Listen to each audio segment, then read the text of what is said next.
What if the greatest villain we've ever known wasn't born from a vat of chemicals? What if he wasn't a product of random chaos, but a deliberate, necessary creation? What if the hero we celebrate is the true author of our deepest fears? Prepare yourself, because this is not just another theory. This is a psychological autopsy of the most iconic hero-villain dynamic in history. By the end of this video, you will not only question everything you know about the Joker, but you will see the Dark Knight in a light so dark, it may change the way you see him forever.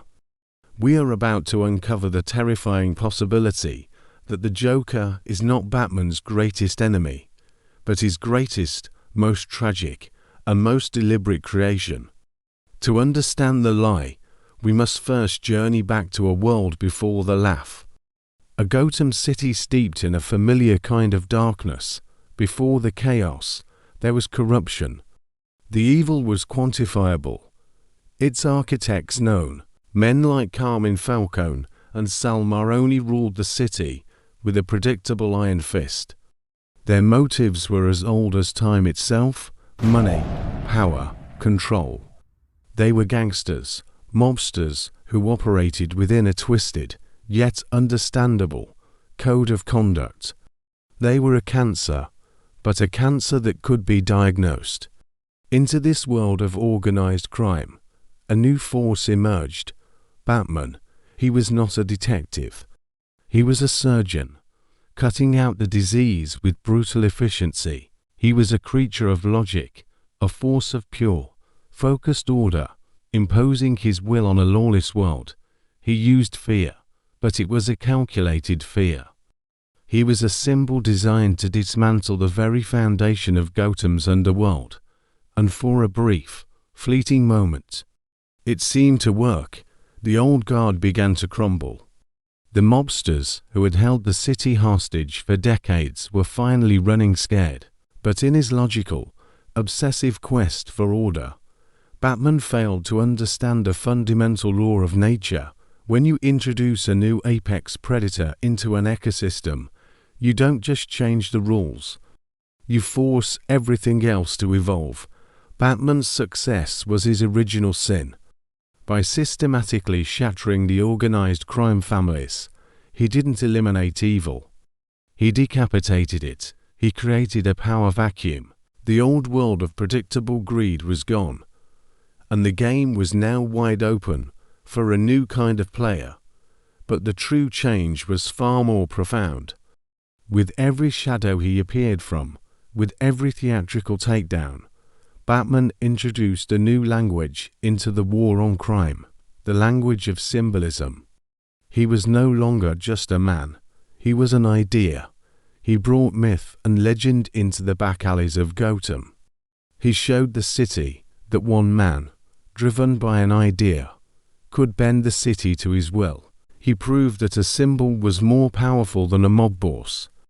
This was his greatest tactical achievement, and it would become his most catastrophic strategic failure. In demonstrating a new way to wage war, he had inadvertently written the playbook for his own worst enemy. The city's underworld, now leaderless and terrified, was fertile ground for a new kind of evil to take root. An evil that didn't want money. An evil that couldn't be reasoned with, couldn't be intimidated, and couldn't be controlled.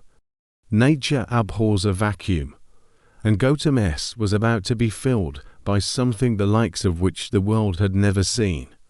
And it would be wearing a smile, and so he appeared. Not from a specific place, but from the void Batman had created. The Joker wasn't just a new criminal, he was an answer. He was the chaotic, philosophical counter-argument to Batman's rigid, obsessive order. Where Batman sought to control the world, the Joker arrived to prove that control was a pathetic illusion. His crimes weren't for profit, they were performance art. His murders weren't for gain. They were punchlines to a cosmic joke that only he understood. He was the mirror held up to Batman's soul, showing him that his own crusade was simply a different brand of insanity. The Joker understood Batman in a way no one else could. He knew that Batman wasn't just a man in a suit. He was an absolute, an unbending, uncompromising force of will. And the only way to truly fight an absolute is with another absolute. The Joker became the agent of pure, unadulterated chaos. This is the terrible revelation. The Joker isn't the antithesis of Batman. He's the inevitable result of him. He's the shadow cast by Batman's bright, self-righteous light. A world that has a Batman must, by its very nature, create a Joker. They are locked in a symbiotic dance of creation and destruction, a perfect, horrifying loop. The Joker's existence isn't an accident. It is a consequence, but the story does not end there. The creation is one thing, but the preservation is another. To understand the deepest, darkest layer of this lie, we must look at Batman's most sacred principle, his one rule: he does not kill. We have been told this is his moral red line, the thing that separates him from the monsters he fights. But this is the greatest lie of all. It is not a moral code. It is a punishment. It is his penance, directed not at his enemies, but at himself. Think about it. Every time he defeats the Joker, he has a choice. A choice to end the cycle of pain, death, and suffering that he knows, with absolute certainty, the Joker will unleash upon Gotham again. To kill the Joker would be an act of mercy for thousands. Yet, he always pulls back. He returns him to Arkham, knowing that the walls cannot hold him, that the laughter will start again, and that more people will die. Why? Because if he kills the Joker, the story ends. His failure is given a final, merciful conclusion. But by keeping him alive, Batman forces himself to face his sin, night after agonizing night. The Joker's continued existence is Batman's personal, living hell. Each life the Joker takes is another lash on Batman's soul, a screaming reminder that this monster is his responsibility. His one rule isn't about saving his soul.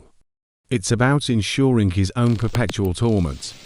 It is the ultimate act of self-loathing from a man who broke the world by trying to fix it. So, what is the lesson in this tragic tale of the Bat and the Clown? It is a story about consequences, a warning that when we create powerful symbols of light, we must be prepared for the profound shadows they will cast. Batman's attempt to enforce an absolute order upon a chaotic world did not bring salvation. Instead, it gave birth to an absolute chaos that could have never existed without him. From a man trying to avenge his parents, to a broken hero trapped in an eternal battle with his own reflection, the story of Batman and the Joker reminds us of a chilling truth. Sometimes, the greatest monsters are not the ones we fight, but the ones we create in the pursuit of our own righteousness. He wanted to be Gotham's savior, but in the end, he became its curse, forever bound to the laughing demon he unleashed upon the world. If this journey into the darkness has made you think, hit the subscribe button to join a community that always looks beyond the surface. And now, I want to hear your opinion in the comments. After hearing this, do you still see Batman as a hero? Or is he the ultimate villain of his own story? I look forward to reading your answers.